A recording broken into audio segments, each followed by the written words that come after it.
How's it going, everybody? This is Alex Caceres, and you're listening to Story of the Fight.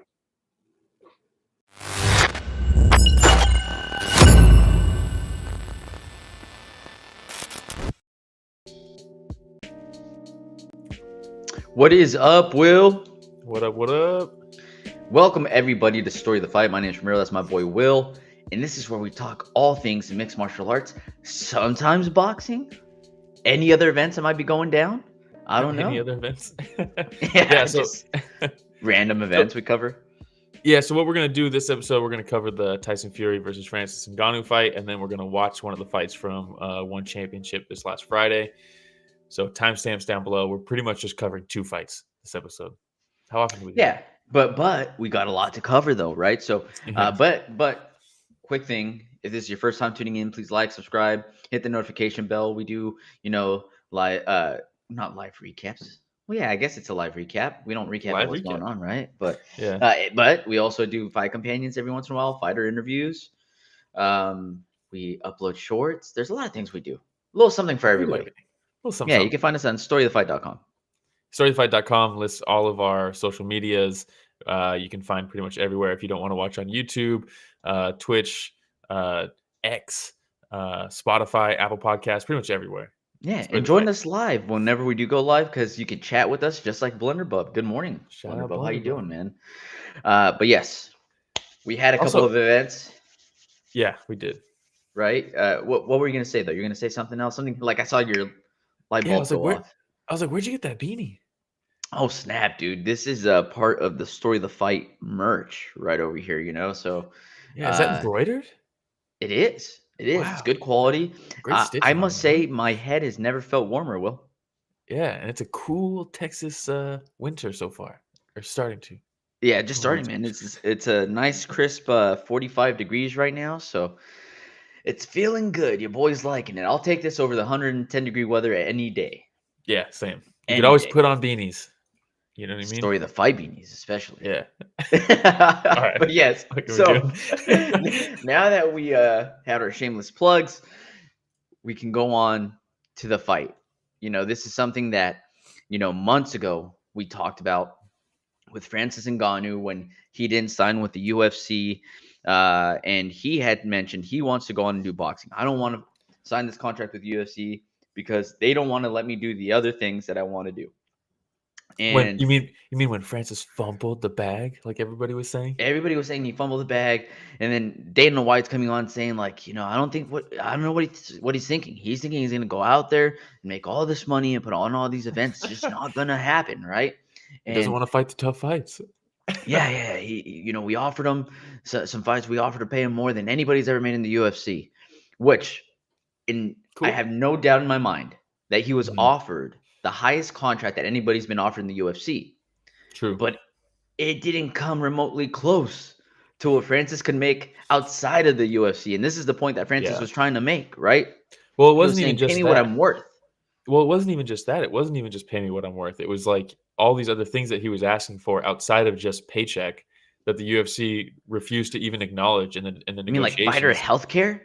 Yeah, like a bunch of stuff that he was like, guaranteed purses for his opponents, like all these other things that he was looking to get some of it, not all of it. And the fact that the UFC didn't even acknowledge those requests, he was like, cool, you guys aren't even negotiating with me, then I'm just going to leave. An unselfish act. Yeah. By Francis Ngannou.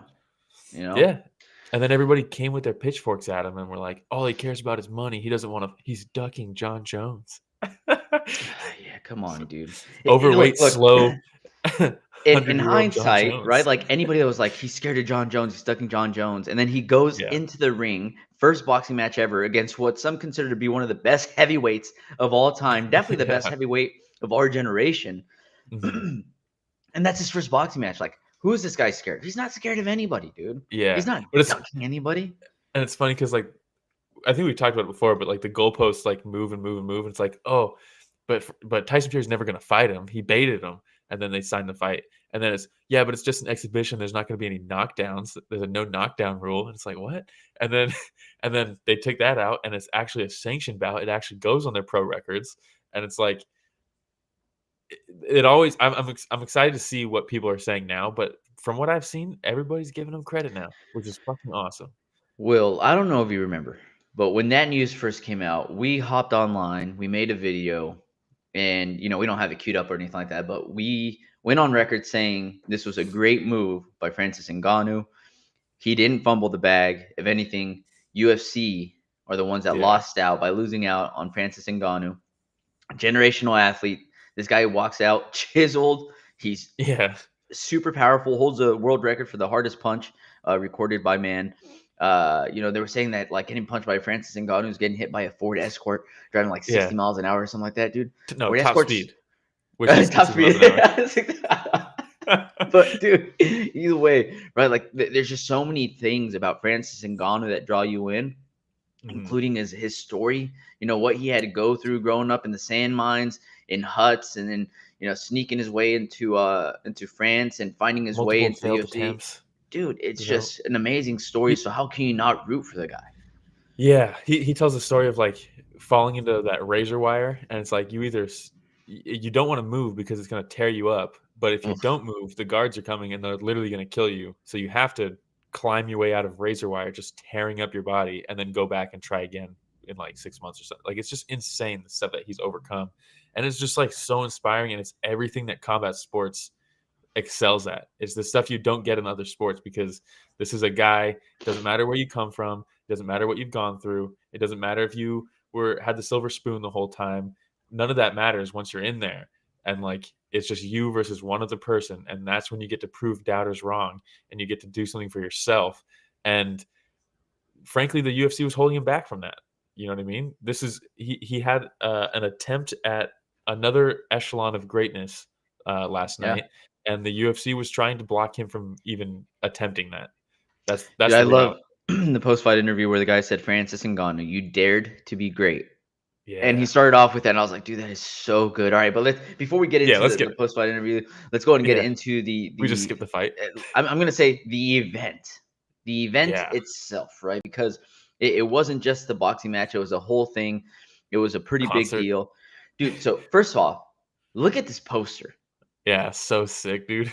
It's so good. Oh my God. I think I texted you, this gives me 300 vibes, right? Yeah. With like the dark contrast and the gold popping out, dude. It's just so good. Really well done. Battle of the Baddest. Yeah. I was down with that. Yeah. Rich wasn't too stoked on it, but also it is what? Hold on. Heavyweight. He's like, they went with Battle of the Baddest.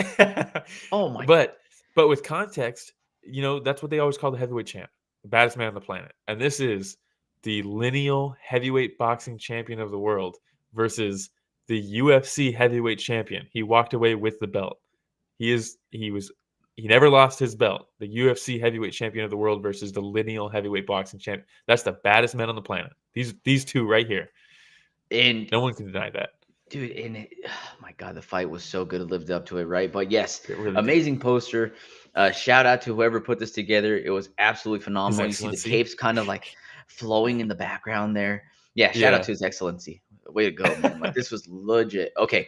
And then from here. It wasn't legit? The 45-minute intermission between the co-main event and the main event. That's what I was going to say. I didn't like I could do without the concert. Don't need it was cool. And shouldn't be in the middle Timothy of the event.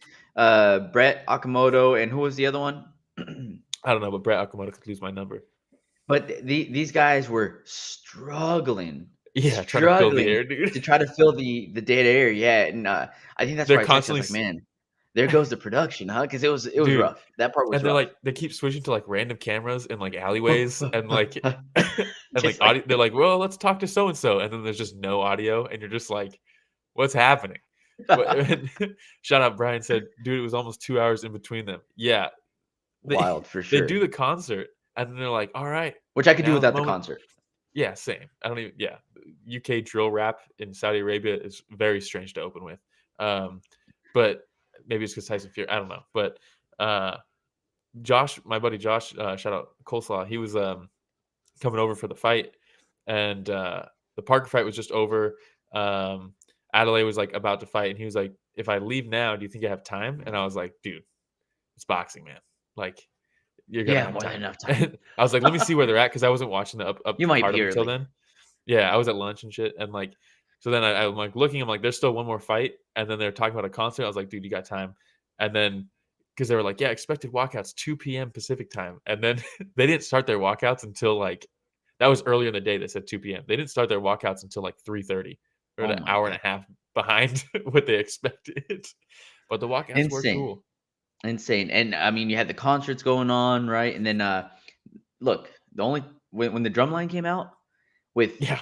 the amount of celebrities that were there, you had Yeah. Eminem there, you had Cristiano Ronaldo there, you had a bunch of boxing legends, A dude, bunch of and MMA legends. His Excellency did not hold back. He pulled out No. all the stops. I was waiting for Nick Cannon to pull off a mask, dude, you know, And and it's his like, drum line. actually, all these drummers are my 20 kids that I have that I don't raise. It's his new family business. You Yeah. know, they just go around. They're just trying Oh to my earn God. his attention. Look, Dad, Jeez, we drum dude. just like you.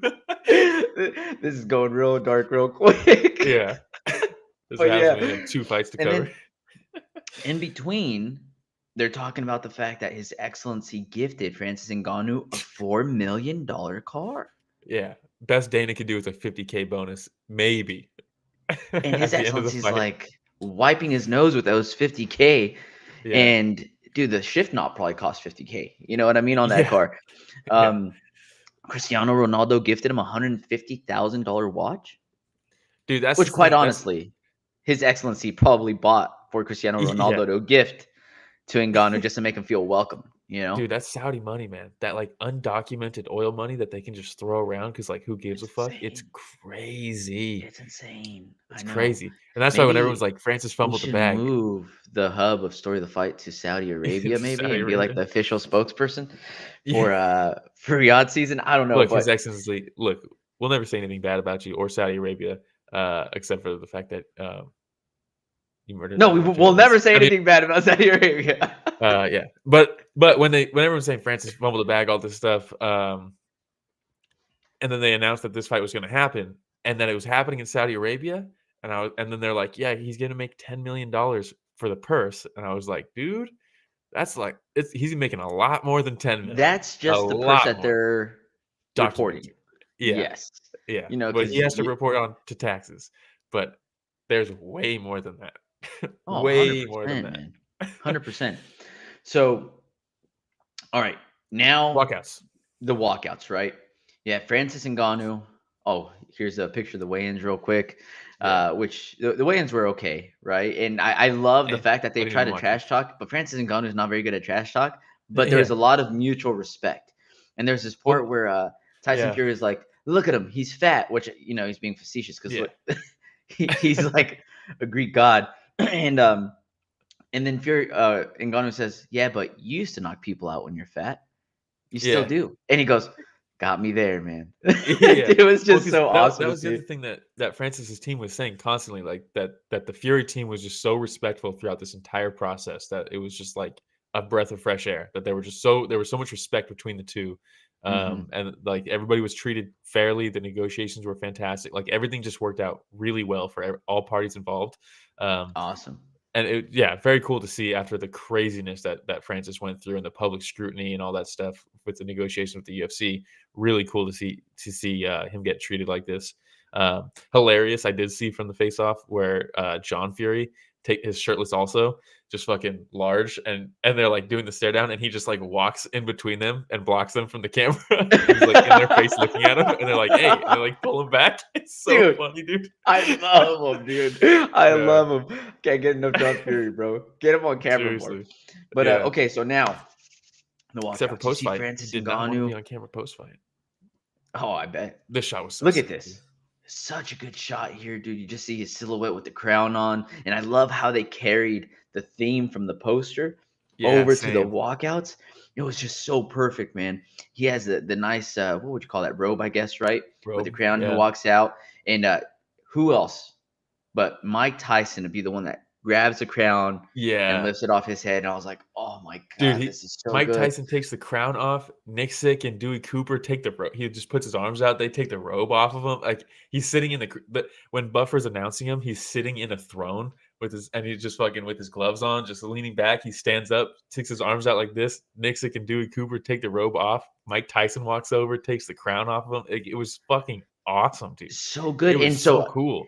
In my head, I'm thinking, how do you top this, man? Like, good luck, Tyson Fury. Like, Yeah, how? yeah, Like, I know you had some good walkouts, but this was legit. And then they pan over to the picture of Tyson Fury. They're yeah. putting his crown on in the back. I was like, dude, his crown's It's a cooler legit crown. too. It's Yeah, a it's a cooler cooler crown. crown. Not gonna lie, right? It has more spikes or whatever those are called. The more spikes, the better. You know what they Yeah. say on your crowns. And so you see his outfit, and as he's walking out the tunnel, Dude, how cool is that? rows upon rows of boxing greats, boxing legends, Pacquiao, De La Hoya, Lennox Lewis, Holyfield, and he's fist bumping each of them as he Duran, walks down. Sugar Ray Like, dude, Leonard. so cool, man. It was You see Lennox amazing. Lewis block the cameraman? What was that about? Oh, was that Lennox Lewis? Yeah, it's so Oh, funny. He snap. just steps in front. He's like, nah. It's like, what? imagine you're a camera guy and Lennox Like, Lewis. dude, I'm a part of Fury's team, bro. What are you talking Yeah, about? Come on. And then he comes out to Pretty Woman. yeah. Well, also Dude. when he's sitting in the crown and they have the guy, it's like a movie trailer. And like, husband to a nagging wife. And you're Yeah. like, what? Father to 5 squealing children. 7 squealing children. Yeah, you're like, what? It was so awesome. And then they play Pretty Woman, and he just jogs around the stage that the concert just used. You're like, what? Only Tyson Fury can get away with that. Yeah, Only Tyson Fury can get away with that, dude. And yeah. it's crazy because Did they play I've Jolene at one point? I think they played yes, Jolene at one right point. before he started walking out, it was Jolene. Yeah, it's like so Dude, sick. you Dude. gotta love it. It's freaking Tyson Yeah. Fury. That's the Gypsy King for you. And so I'm torn, man, because I've always been a big Tyson Fury fan. Same. I love I almost Tyson wore my Fury. Gypsy King shirt, but you got to rep the Yeah, MMA boys. and that's the thing. But at the same time, knowing everything that Francis has gone through, how it is that the UFC cut ties with him, Mhm. I wanted him to win so bad, you know. Me too, dude. So watching Tyson Fury, I'm like, God, I love this guy. And then I'm like, but he's fighting Ngannou. Like, what? Yeah. Oh, how cool too. So Francis is walking out, Dewey Cooper, Nick Sick, Mike Tyson, and then as he's doing the walkout, Kamaru Usman and Izzy join his walkout. Like, it was just so cool to see. Like, he's got his boys with him. Like, it's just so cool to see that. I forgot to And mention that. you saw the representation of MMA all together. Yeah, Right? 100%. When you see And this is Dewey, you see different. Nick Sick, you see, like you said, Usman and Izzy. And Mhm. then when Fury was walking out, and we mentioned all the legends, it's like he's Yeah. representing boxing, and all the legends are like, hey man, you're going out there and you're gonna Mhm. prove that nobody could beat a boxer. Right? Yeah, and this is a great breath of fresh air because people are like, "Oh, these MMA crossover boxing events." This is very different because this is the UFC champion versus the lineal heavyweight champion. This isn't a already retired Nate Diaz fighting up 2 weight classes against Jake Paul. Yes. This isn't a retired for 4 years Anderson Silva fighting Jake Paul. It's so different.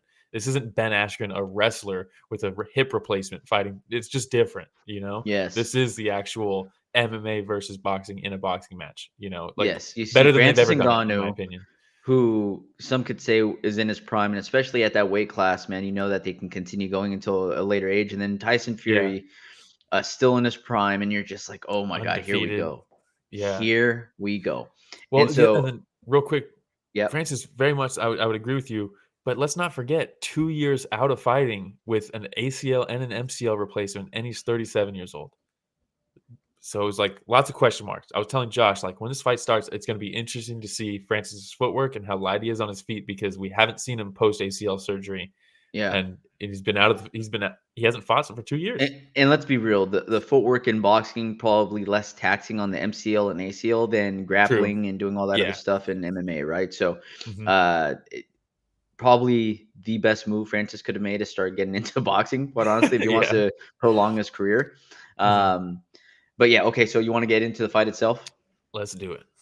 All right. So first round, your boy here is a little concerned.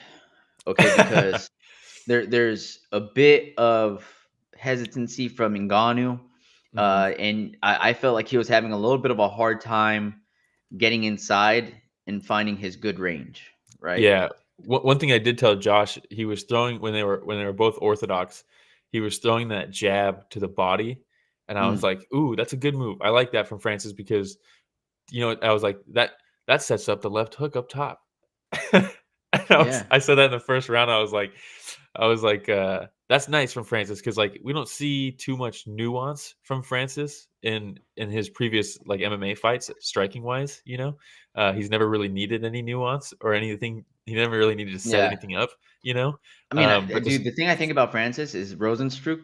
I always go back to that one. Yeah, right, where he's just running at him, swinging these. We're both gonna hit each other, but I'm gonna hit you harder. Yeah, and like you're not gonna hurt me. But I'm gonna hurt you.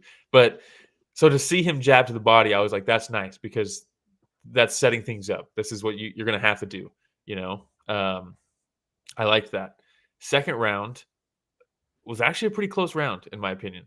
Round 2 was pretty close. I probably gave it to Fury, just like I did the first round. And I started scoring this after the third round. I wasn't going to bother scoring it until after the third round. But when the third round happened, I was like, oh, time to start scoring.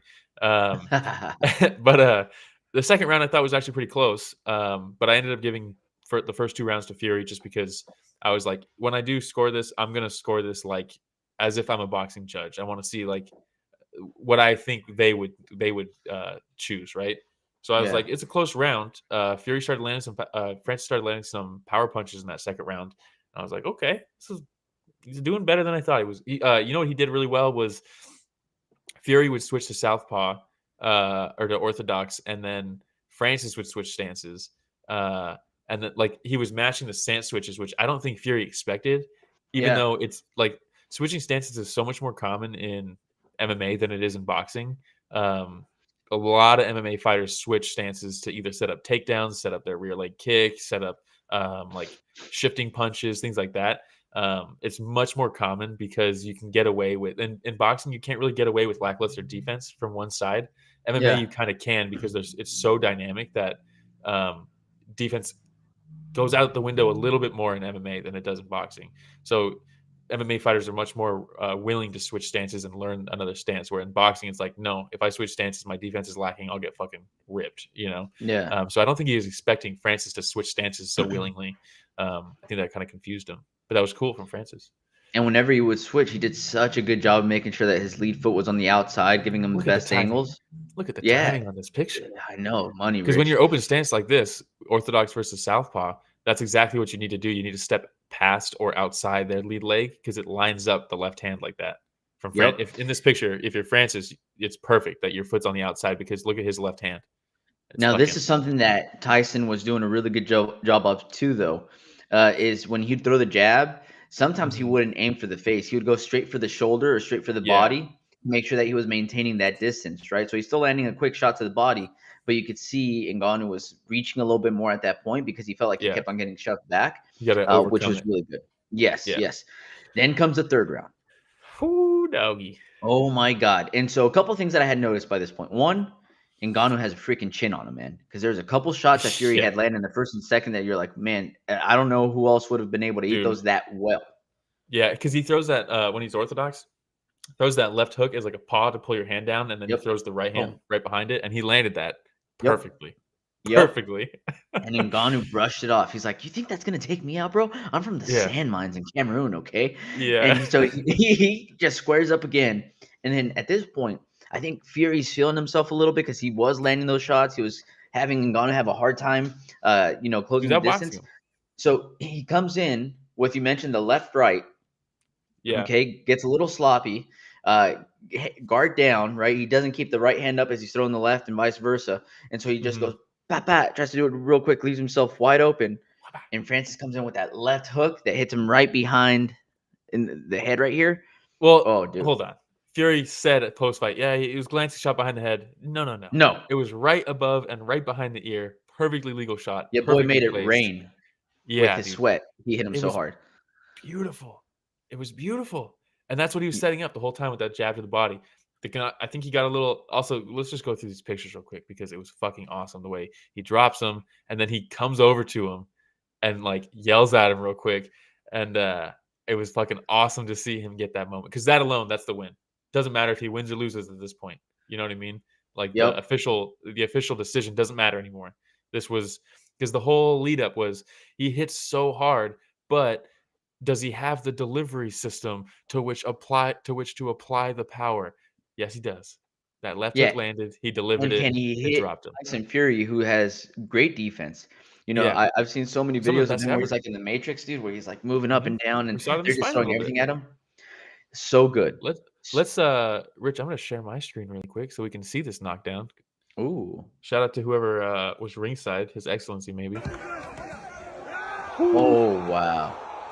Come on, dude. No, but that other angle where he looks over at Francis and he goes, "Ooh." Yeah, dude. Look, he's like, Yeah. "Ooh." Yeah. Like that was solid. That was a good shot.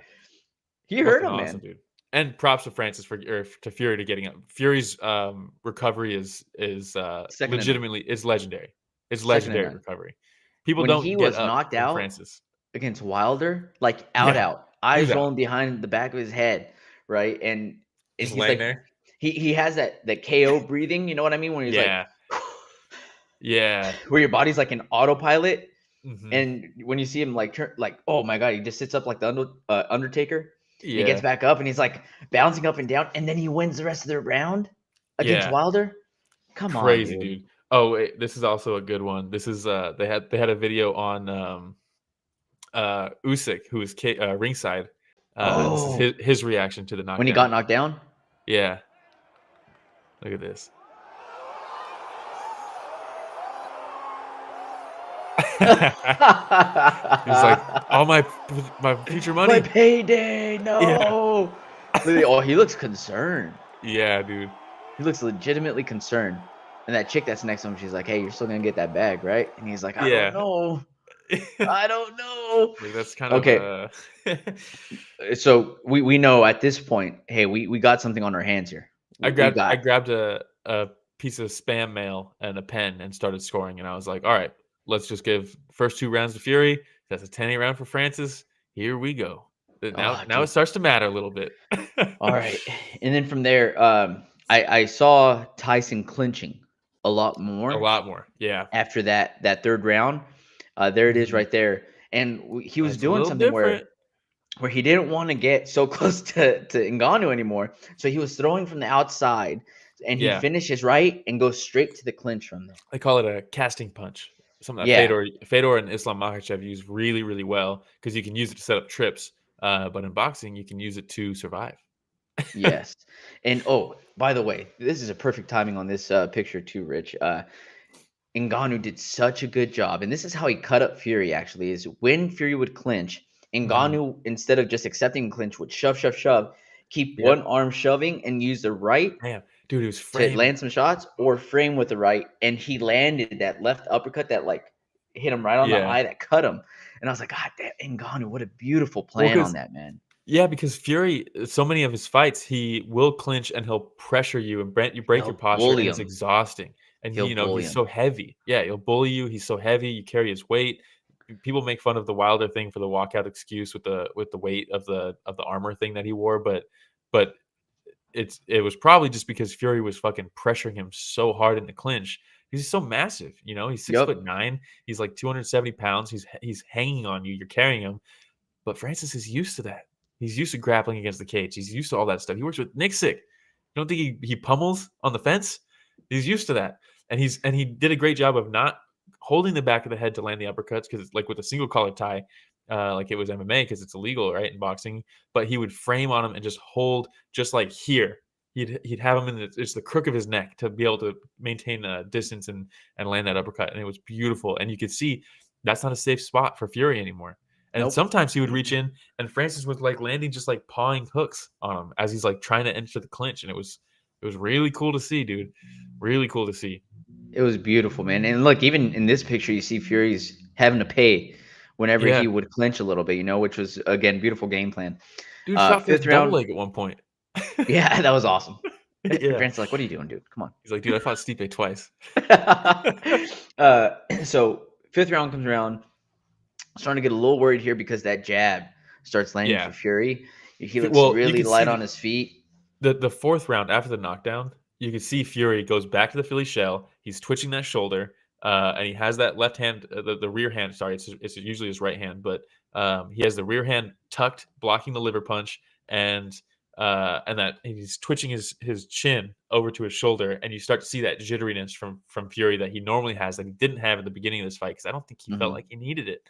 And then after that knockdown, he was like, "All right, time to start boxing," and he won the next few rounds, in my opinion, after the knockdown, because he really started boxing well, you know. Yes. Now, then, this was very interesting for me. Quick thing, and I don't know if I'm going to skip over what you're going to say, but 8th round, going into the 8th round, they're talking about CompuBox showing close to even. Yeah. Going into the 8th round. And the odds flipped. Fury at one point was a plus 100, and I was like, where's my phone? How do I start putting money on this? Because there's no way Fury's going to lose a decision in this fight. He's got plus money. I need to put some money on him. Didn't do it because I never do. Blunderbuff says, I wouldn't tell him to his face, but Fury got little legs. But dude, I thought Francis, I think it was rounds like 6, 7, and 8. I thought he was winning. You know, Fury looked like he was just trying to clinch. Francis was making him pay for it. And I was like, dude, this is the turning point, because if at that point, I think towards the 9th, I think I was like, okay, Francis needs 9 and 10, I think, to make this 5 versus 5, but with a 10-8 round, so he would get the win. But then I think the 9th round, he really took it off, and Fury was able to start picking him apart again with the jab. After I thought Francis won a few rounds in a row, and then Fury really looked good in the 9th round. Francis didn't do much, and then the 10th round, it was very close. One of the judges actually gave the 10th round to Francis. I leaned Fury for that 10th round,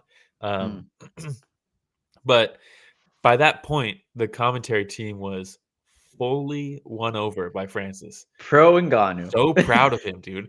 They were like, I've never seen anything like this. He's 37 years old. He's 2 years out of a fight. He's never boxed before in his life. He's taking on the lineal heavyweight champion of the world, and he's arguably winning. The odds flipped.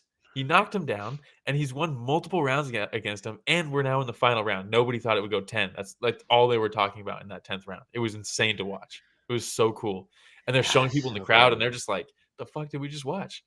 Yeah. Like, it was incredible. And then they went to decision, and I was like, there's no way they give it to Francis. I think we talked about this, right? We talked about, like, hey, if this goes to decision, they're going to figure out a way to give this to Fury. And look, it's not us being some crazy conspiracy theorist or anything like that, but we know boxing. Yeah. Boxing is known. I judged it for, like I said, I judged it how I thought the boxing judges would score it. And I ended up with 96-93 Fury. Everyone's saying that's a robbery. One of the judges gave him 96-93. That's bullshit. It's not. It's very, you could easily give him 96-93. And that's someone who would you have been happy with the draw? I would have. I think you could argue that this was 6 rounds for Fury, and then with a 10-8 round for Francis. One judge gave it to Francis. When that happened, one judge gave it to Francis. I was like, I feel like they think Francis won, but because it's boxing, they're not going to give it to him. But they'll give him one scorecard just to be like, good job. Good job, dude. You did it so in way this better picture, than the reason I had this last picture there of Fury, you could see it, man. He was wearing it on his face, man. You can't really see the cut on there either, but your boy was bleeding. The swelling was big. I'm sure today it looks a lot worse, right? And I've seen plenty of Tyson Fury fights where after the fight, he's holding his arms up, he's singing, sticking his tongue out, shaking it, he's singing, he's doing all these things, and you're like, man, he's feeling himself. He had such a dominant performance. In this one, he didn't seem too confident, man. And even after he was named the victor, he wasn't bouncing around like his normal self. You know what I mean? So no, it was different. And for sure. Look, they do the face-off with Usyk in there.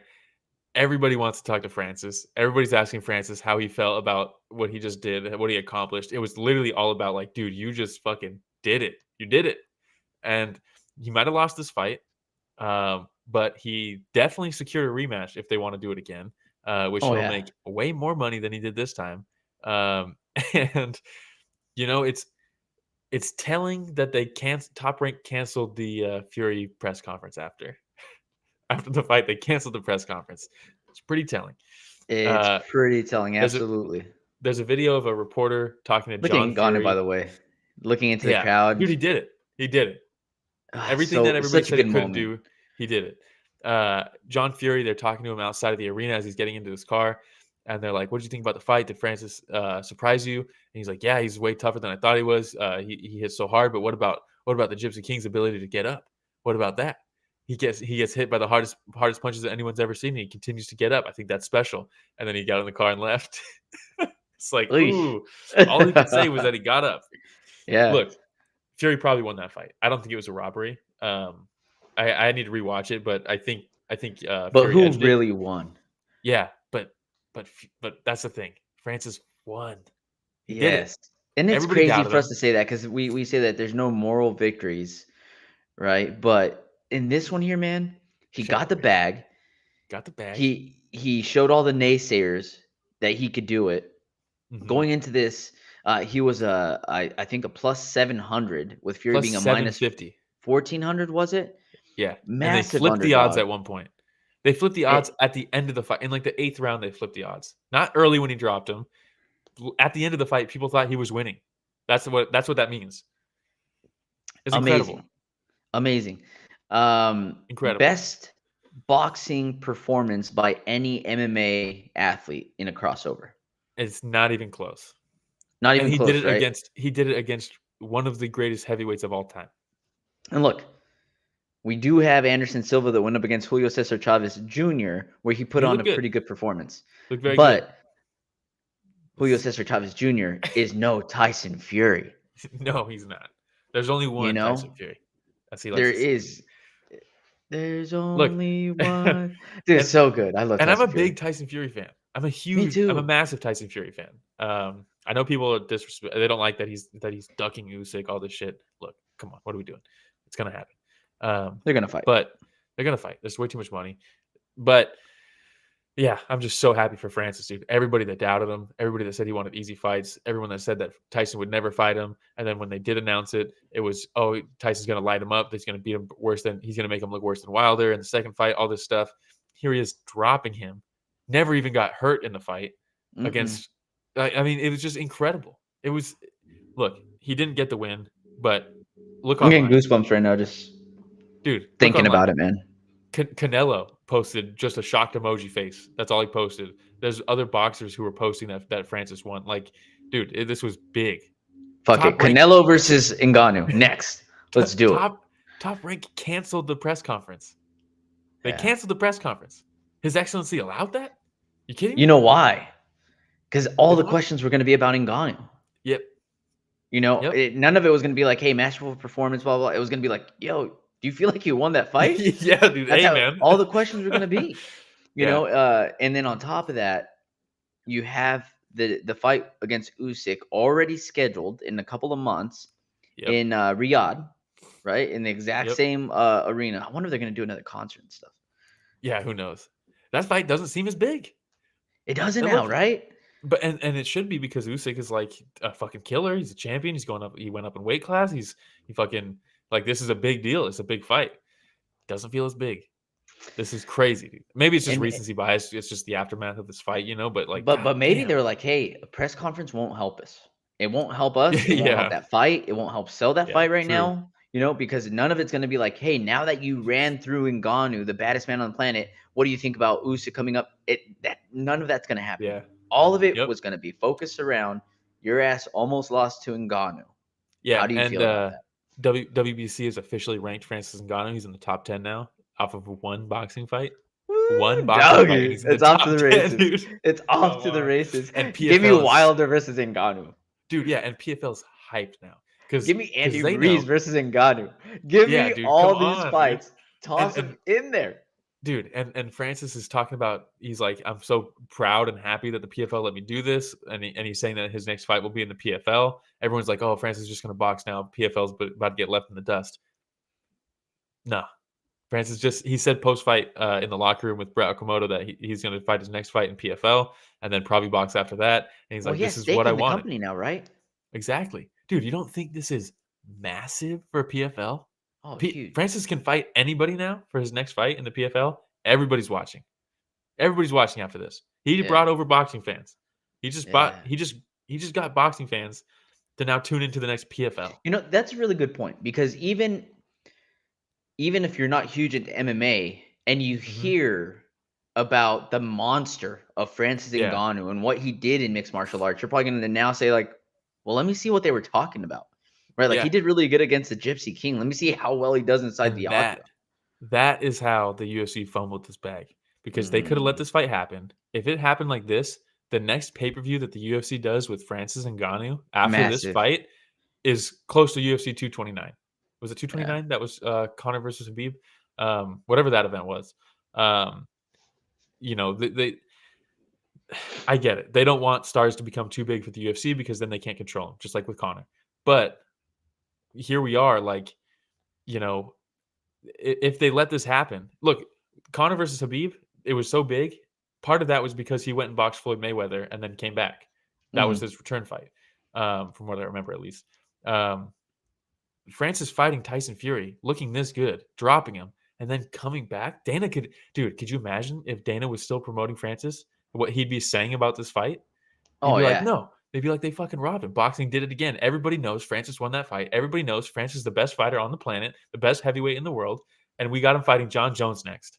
Imagine what that pay-per-view would do. But they Blunderbuff says maybe he'll use all this new influence to make PFL allow elbows. We'll get there. We'll get there one day. Well, they'll do. Francis isn't fighting in a tournament. He's fighting in their super fight division. So they don't need to outlaw elbows. So they might even allow elbows for that division. We'll see what happens, what they do. But the only reason they don't allow the elbows is because of the tournament. But Francis isn't fighting in no tournament. That's not. Hey, how about that elbow that Fury landed though? I know, and he comes over the top. And then he misses, and he just finishes up with the elbow right on the side of his temple, and then Ngannou's like doesn't even react to it. He's like, beautiful, dude. Wipes it off real quick. And that was what everybody was saying. They were like, Francis he's sloppy. He doesn't have the technique. He's gonna land illegal shots on accident. All this stuff, and then it's Fury that lands an elbow. And then when they show the replay, the commentators were like, "Oh my god, Fury lands an elbow!" Like they were fully on Francis's side at that point. It was so cool to watch, dude, because his whole life has been proving doubters wrong, and to watch it unfold mid-fight like that was just so cool to see. It was just like a condensed version of his entire life was that commentary. It was so cool. And then on my notes at the very end, man, the very last thing that I wrote down was, how can you not love Ngannou? How can you not? Right. And everyone's like, dude, I mean, I keep going back to the fact that if he had this fight, the level of promotion that the UFC could put onto him, and Dana would be talking so much shit about boxing and propping up Francis and then lining him up to fight John Jones, and it would have been so big, but they fucked it up, and now we don't get that. And the fact that all this happened the same week that John Jones tears his pec off the fucking bone, and they have to cancel Stipe versus John Jones, which is like the GOAT versus the heavyweight GOAT, even though the heavyweight GOAT's 50 years old and hasn't fought for 3 years and lost to Francis. The fact that that fight just got canceled the same week that Francis goes out to Saudi Arabia, knocks down Tyson Fury, and wins the hearts of everybody is fucking never bet against Francis Ngannou. You know, love that guy. Love him. Props to Francis Ngannou. Fight, definitely bet against him because he lost. But Rich got pulled up a clip. What's this? You really can. You just won't. And Francis definitely gets nominated for the Defense of the Year award. I disagree. He's about to make a shit ton of money, more than anybody in UFC history. Really, I think the UFC's. Yeah, he's gonna fight. He's definitely gonna fight Tyson Fury. He's definitely gonna lose that fight. But it won't matter because he's going to make more in that one fight than he would have for the rest of his UFC career combined, most likely. Damn, wow. Look at that, dude. Look at that. So ago. Rich, our producer, Richard Casual, goes through and finds the clip of when we were talking about Francis leaving. And you were spot on, Will. Spot on. Very nice, man. All right. Well, hey, I know that we said this was going to be a quick episode because we're only covering 2 fights. And we are now 46 minutes in. There's just so much to cover on this fight, man. Ngannou, man, just made the entire MMA community so proud. And I feel like there was millions of people that felt like a mom or a dad watching their kid just flourish right under the lights. Couldn't have gone it could have gone better if he would have won, right? But it's still a huge victory for Ngannou. How proud do you think Mike Tyson is too? Oh man. So proud. Dude, how hurt do you think Tyson Fury was? Did you see that part of the interview? He's like, man, it's just not gonna lie, it kind of hurts. Like I'm named after the guy, and here he is in the opposite corner, training somebody to beat me. And I was like, damn, like you can feel it, dude. Yeah. You know, like that meant something to Tyson Fury as well. But here we are. We're going back all the way back now to the pre-fight. Yeah, it was just so good, dude. Historic everybody says like, oh, MMA fighters going over to boxing is so embarrassing for MMA, all this stuff. Not this time. This overshadows everything previously. 100%. Everything previously. Connor was there, and he's talking up Francis, and like he's all like, yeah, like Okamoto asked Connor like, oh, what advice would you give him? And he's like, you know what? He's like, just go for it. Try to kill him early. I was focused about the late rounds. I feel like I held myself back in those early rounds. That I landed a good shot early in the fight, but I tried to stay too composed because I was too busy thinking. Yeah, he's like, I was too busy thinking about how many rounds there were that I didn't want to gas myself out, and I should have. And he's like, if I could tell Francis anything, it would just be that. Who knows if that's good advice or not? But to see him championing Francis after he left the UFC and stuff it was cool to see. It was awesome, for sure. It was cool. All right, that's it for that fight. Man. We're gonna cover that other one fight. Yeah, let's just watch it. It's a 3-round fight. It's Muay Thai, so it's a 3-minute round, so it's pretty quick. Easy peasy. Easy peasy. We could switch the studio. Shout out to One for allowing us to show footage. Shout out One. This was One Friday Fights 38. This was not the main event. This was Petgarfield versus Numpangna. And yes, you heard that right. It is Petgarfield. And the man walked out with a Pikachu mask. So let's go ahead and let me switch this to this tab. Oh man, here. I'll full screen it. Link is in the description if you want to watch the event. It was a pretty banging event. But this fight is up there for fight of the year, in my opinion. Okay. You got audio? Yeah, I got audio. Okay, I'm going to turn it down just a little bit. So catchweight bout at 140. Thailand versus Thailand in Lumpini. Muay Thai, 4-ounce gloves. Petgarfield's 21 years old. So good. Yeah, it really, really is. It's, look, I know Muay Thai has never really caught on in America. Part of it might be because of the clinching and the big gloves, so it's a lot more defense, right? Yeah. But, in 4-ounce Muay Thai, and it's a bit of a knock on the one Muay Thai, honestly, is the fact that they don't let them work in the clinch as much. But there's a reason for that, and they're trying to get that U.S. audience. And part of it is to slow down, or not slow down, but to speed up the clinch engagements and get them back to striking. But with these 4-ounce gloves, there's not a lot of defense going on. These dudes are cracking each other. I'm going to skip through. And that's the thing with the classic high guard in Muay Thai. You see a lot more come or slip through the cracks, right? Because of the 4-ounce gloves. Yeah. Those big gloves, it's easier to hide behind, right? Like defend yourself. Yeah.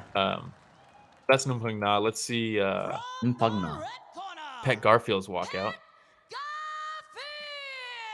Fucking legendary, bro. Okay. Let's see what is he wearing? Come on, dude. Come on, dude. Is that a Pikachu mask? Sure is, dude. With a chain on? It's fucking sick, bro. What a savage. Yeah. Rich. I wonder if Rich approves of this walkout. That's what I'm wondering. I know Rich approves of this walkout. Come on. It's fun. I don't know, dude. He didn't approve of the battle of the baddest. Yeah. So let's skip sick walkout. Get to the fight. Still give the walkout though to Ngannou and Fury. Yeah. But that's pretty sick. There's a point in this fight where you can see one of the judges ringside legitimately with a massive smile on his face. Just like, really? What am I watching? Yeah. Here we go, round 1. If you're not watching this, if you're listening to the audio, definitely pull it up on YouTube so you can watch this. Definitely approves of the Pikachu mask for sure. Yeah. Crochet Pikachu get mask, like, come on. Oh, nice combo Big there. High kick from Petgarfield. And you didn't watch this, right? No, I didn't watch this. Hell yeah. You told me to hold off. Yeah. Oh, straight right. The body work from Petgarfield there. Left hook to the body. Numpangna is the guy that looks like Manny Pacquiao, right? Yes, yeah, black shorts. Okay. Petgarfield has the yellow, I think, ankle wraps. Oh, the red tape on the gloves. Okay. Yeah. Oh, okay. Slips on the kind high of laughs. I love when it's two Thais fighting too in Lumpini, because the crowd just gets behind both of them. Yeah, that is awesome. Timing the right hand. Goes to the low kick as Numpangna pushes forward. Yeah, so for those that are just listening, highly recommend that you man. tune into YouTube and watch this along with us. Yeah. They're trading kicks. Petgarfield keeps showing that flying knee. That one lands like on the chest, which is pretty cool. Numpangna looks to be a little stronger inside that clinch. Doing like the simplest things like that God. front push kick in Muay Thai. Like I never really thought very much of the front push kick until I started watching some Muay Thai fights in one. I'm like, man, that's actually super effective, man, if used correctly. Yeah, it really is. Nice elbow. Oh man, those he's cut. elbows from the clinch. You can see the blood on the back of Petgarfield. Just Oh my trading God. with each other, dude. Phone booth.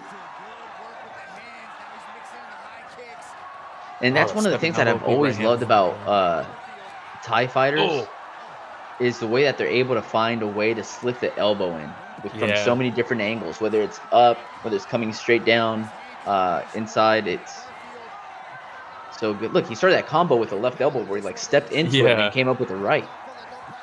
Bro, look at these guys fucking just nonstop. They're throwing a strike like every single second of this fight.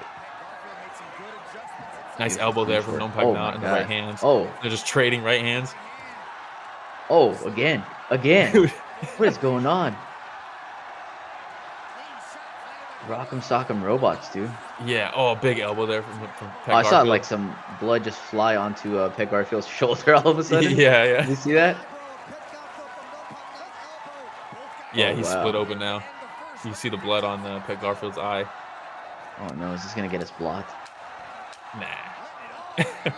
All the gore. It's already on YouTube. This is a live stream from their YouTube channel, so we're good. Oh, okay, perfect. Oh, those elbows are tight, dude. Crazy first round. So already the first round's insane. Crowd's going hyped. Dude, it's just crazy. Just standing in front of each other, landing these big shots. Here's the replays. The high kick lands on the face. High kick was like a little slap. Yeah. Dude, the clinch work from both of them was where it was at. Yeah. Oh, look at that elbow. Numpangna. Yeah. And the high kick gets through. This is the elbow that cuts him, I think. Boom! Yeah, that immediately was it. cuts him. Oh my God. Who'd you give that first round to?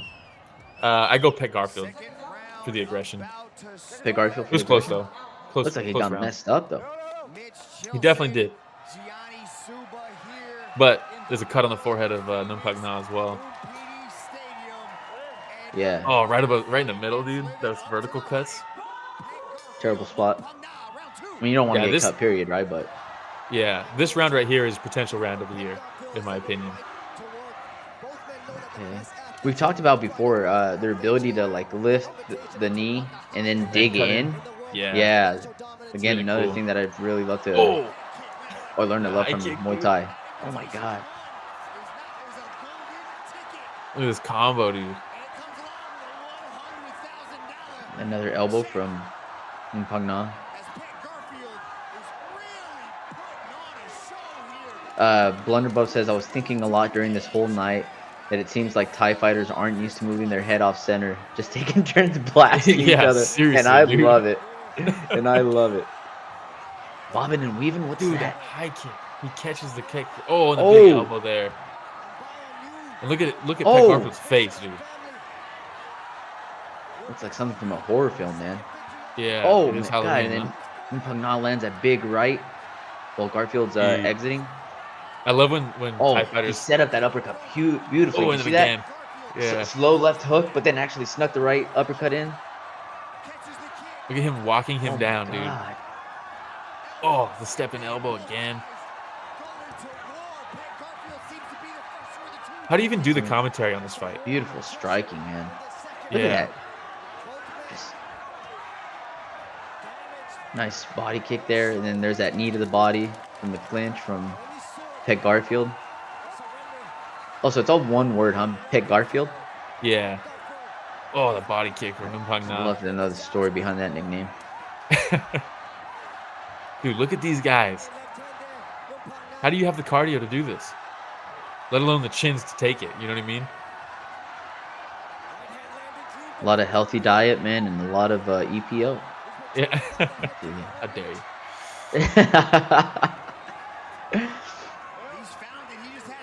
Oh, nice right hand from Numpangna. Another high kick. Cool. Catches the body kick, throws another. Oh, come on, dude. Left right combo. 1-2. Like, dude, what is this? Dude, I would love to go to the Fairtex gym and just, I bet you they have wars like this in there all the time, Look at and the this judge is why back they're there. just so used to it. You see the Yeah, judge? he's, like, smiling laughing. back there. Yeah. Look at him. Look at him. Oh, big right hand from Petgarfield. He's like, go, go. He's cheering him on. Yeah, I asked Lucas Lejour, one of the judges for one. He didn't judge this fight, but he was there. I asked him what it was like, and he was like, "Dude, that might be the best fight I've ever seen in Lumpini." Oh, wow. Dude, look at these guys. They're just nonstop. Dude, we should try to get the judge on. I was smiling. Yeah. Look at these hands, Oh, dude. beautiful combo. And then the elbow on the ring. Hey, And watch that last Petgarfield shot, right here. a little late, huh? A little late. Just a little bit. Petgarfield screaming, dude, to end the round as blood's pouring out of his face. Like, just put on a full-on onslaught. Savages. Probably not a good idea to have the white canvas on. What are you talking about? It's the best idea. It's the best idea. Look at all that blood just around him. Yeah. Okay. I don't know how Numpangna ate that high kick, dude. That right high See, kick. and you have Numpangna coming in with that looping right, coming straight through, and then Petgarfield just like dink straight down the middle. Yeah. Oh, that left Man, hook. what a battle. God, dude. Oh, that left Beautiful hook, combos dude. by Petgarfield. Yeah, that's something that we're seeing a lot with these 4-ounce gloves. We're starting to get more extended combinations because the chances of something to slip through is so much higher, you know? Yeah. And there is no stopping the flow of that cut No. that Petgarfield has. No stopping the flow. Oh, he comes in with that flying knee again. The jumping that push jumping kick, dude. Push kick. Come on. Blunderbuss says- Genevieve would not accept any other canvas color because of blood. Yeah. That's hilarious. Shout out Genevieve. She must have really loved this fight. Yeah, there was an even bloodier one earlier in this card. I think I sent you the finish of on Instagram. And you were just like, oh my God. That left hook right straight from Petgarfield is so good. Petgarfield's bleached hair in the front just Yeah. bloodied up. Look at that. Bro, look at his face. Oh, God. beautiful way. He stepped out of that elbow beautifully, man. Created a better angle, but he just didn't follow up on it. He lands that kick to the body, but yeah, kind of a weird angle. Oh, big elbow there from Numpangna. These guys are leaking everywhere, Yeah. he says. Because how do you even do the commentary for a fight like this? It's just pure chaos. They do such a good job of it, man. Whenever there is any brawls like this, they do such a good job. Yeah. Shout out Mitch and Gianni. Oh, nice. Gianni is elbow doing a there really again. good job on these Friday fights, dude. As commentary. He's a former Is he? fighter, transitioned to, yeah, he does a great job with Mitch. There was a little bit of awkwardness when they first started together, but he's doing a great job now. Oh, that body shot from Numpangna. Oh. Nice elbow in close. Oh. Those body kicks, man. I'm sure Can't by feel the good. third round there. Yeah. And both of these guys are just relentless, right? Yeah. Petgarfield, Oh. nonstop pressure going forward. But look Like, at dude, what? It's crazy. Numpangna is not backing off at all. No. He's finding a spot for those elbows really well. Like these are like human Beyblades. You know, they just keep Yeah, on bouncing dude. off of each other. They come do damage and just yeah. Yeah. 1 minute left. Oh. This is a close fight. Oh, hey, that was awesome. Petgarfield gets caught with that elbow. Mouthpiece Puts his pops out a little mouthpiece bit, back and in. in one motion, like pops it back in, and then starts. God. Such an awesome fight. Yeah. Great job by the Please tell me refs, They both too. got 50K. I don't know. We'll have to see. We'll have to see. He said. Dude, look at Numpangna coming at him too. Oh my god. Half It's his body is crazy, hanging dude. out the ropes, and he's still trying to throw knees from that position. Yeah. At this point, Look at the Petgarfield, though, blood, definitely dude. seems like he has more stamina still going. So throwing the Yeah. harder shots. No shot at Numpangna, but I mean, he's looking a little labored at this point. Yeah. I think it's the body work that Petgarfield was mixing in throughout. Yeah, that body kick that kept on landing, man. Yeah. What, like, dude, what a fight. Holy Also, smokes. remember Robbie Lawler? Oh yeah, Remember Robbie Lawler's lip? yeah. Yeah. Keep that in mind. Who's? Oh no, I see it. It's bad, dude. If you're it's a graphic Squeamish? content warning right here coming up. Oh no. All Some right. of the replays real quick.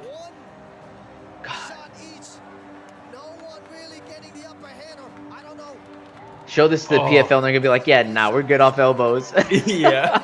We're good off elbows, Like, guys. this is exactly why they're banned. Yeah, because they'll just slice our fighters up like nothing. God. Wow, man. Yeah, just a straight up war, man. I don't know how they have the volume in this fight. They didn't slow down really. Like Numpangna kind of slowed down, but it didn't slow down like how much he was throwing. It just showed slowed down like it was a little bit more What an labored. amazing fight, man. Hey, you know the That good thing round about this two, too? We forced Rich to watch a fight. Yeah, he's like he's playing a Switch or something on the back. Yeah, yeah. He's like, what? There's a fight on right now? Oh man. Okay. Here they go, the decision. Judges have called this contest in favor of your winner by unanimous decision. Petgarfield. Oh, Look at the his scream. Look at his lip, dude. I don't wanna. You're gonna have to. Oh my god, that was intense, dude. What a fight.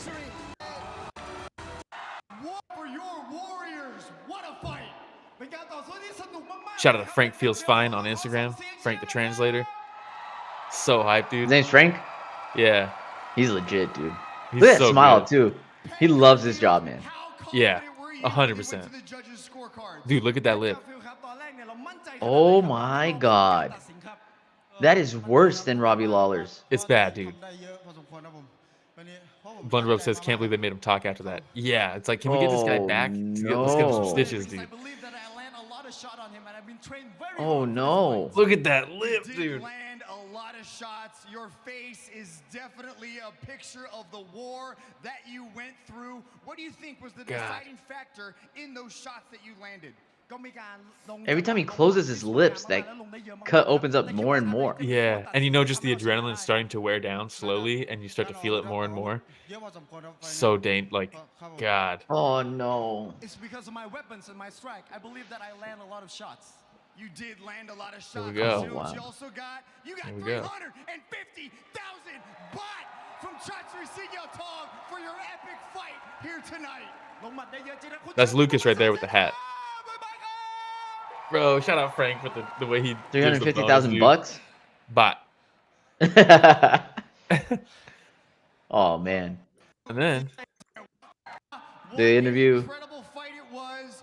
Where do you think you lost that fight? Because it was an epic battle, but the judges didn't see it your way.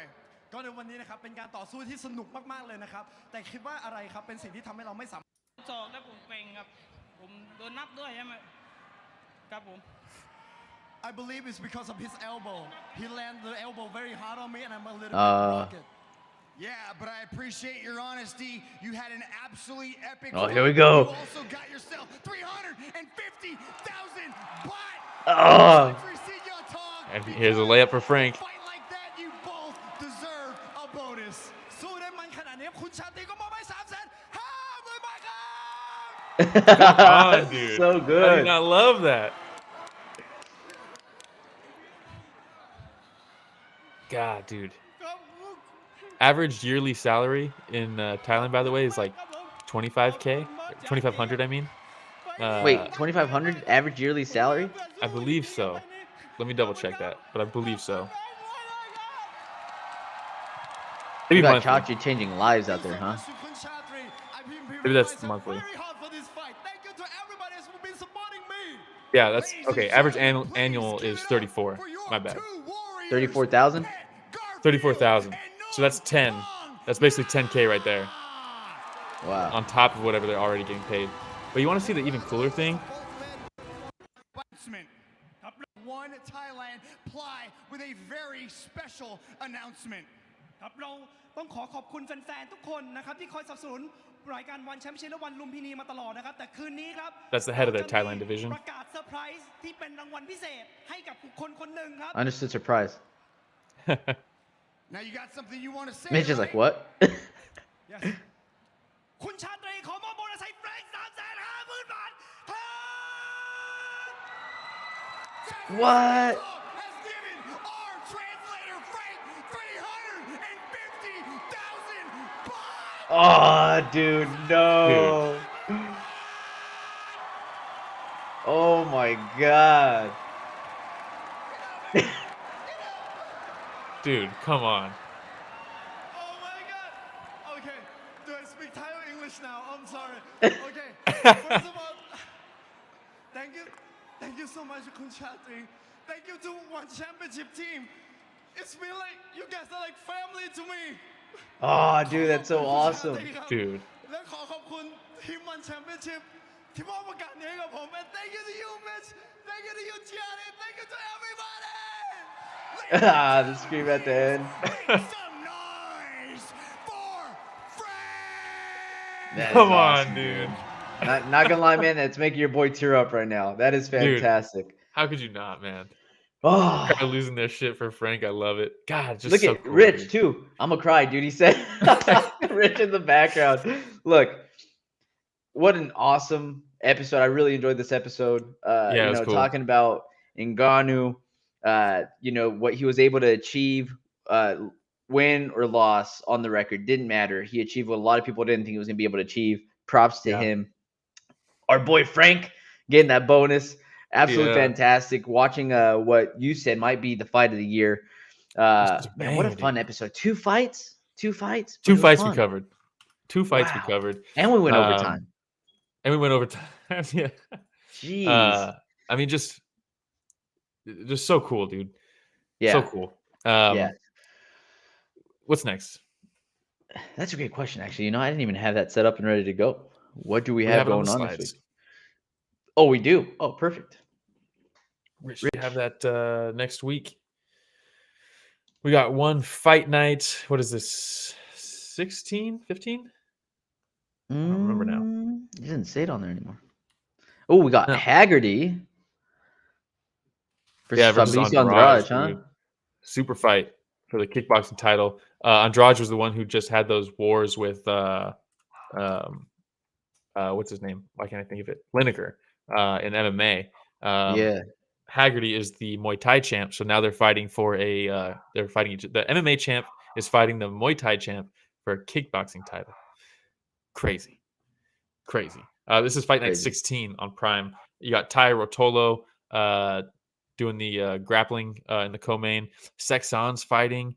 Zhang Peimin in a kickboxing fight. That guy's insane. Sinsamut's back fighting Liam Nolan. That's awesome. Meng Bo versus Ayaka Miura. Dude, Supergirl's back on there.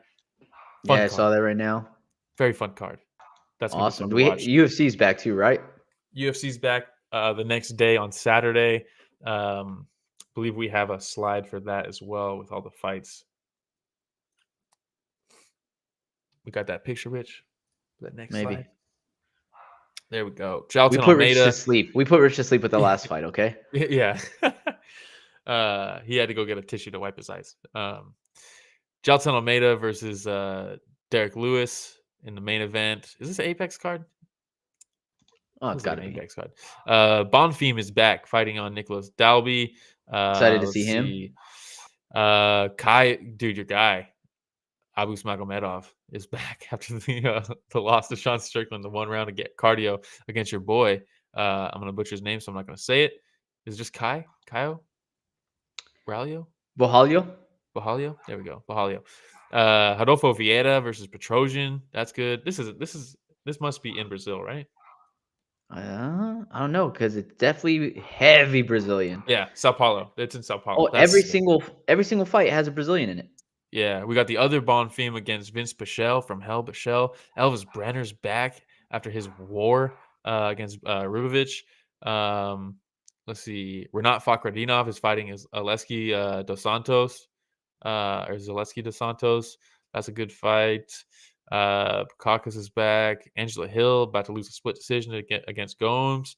Marcia Casey opened up the card. Decent. Bloodrobe says, I was thinking to myself this week that the Apex feels like a damn bingo hall. Hate that place. It's so bad, dude. I'm over it. I'm over the Shout Apex. out to Blunderbowl also says, even the casual sheds a tear. Talking about our producer, Rich the Casual. That's fantastic. All right. Well, hey, got a lot of fights to look forward to next week. Thank you, Blunderbug. Thank you, Brian, for joining us as well. It's always nice whenever we have people that join us live to chat it up as we're going through and covering fights. Again, it was a big weekend of fights, man. Big weekend of some fun events, right? Yeah. So looking forward to the next one. Please like, subscribe, hit the notification bell for anybody if this is your first time joining. Tell your friends, tell your family. If anybody that you know loves mixed martial arts, tell them to join us so we can chat up with them as well whenever we go through and cover these recaps live. And then you can find us in other places as well, right, Will? Yeah, at Story of the Fight on everything: Instagram, Twitter, TikTok, Reddit, Twitch, Pharaoh, Threads, everywhere. StoryoftheFight.com. We'll list all of them. You can click through, hit follow. It also has our store where you can get that sweet embroidered beanie that Ramiro's wearing. We got a hoodie. We got T-shirts. Check out the store. We got a fight coming up with Andrew Tosti, November 18th. We got a limited edition shirt for his fight on there as well. If you want to grab it to support your boy, Tosti. Got Kai Wu coming up soon. PFL debut next month as well. We got a lot going on, man. Fighting every goddamn weekend, it seems. Crazy. Yeah, I love it. But hey, in case y'all didn't know, the person shedding a tear in the background today, that's our producer that produces this show, none other than Richard Bustos. There it is. All right, everybody. Thanks for joining us for another week of Story of the Fight.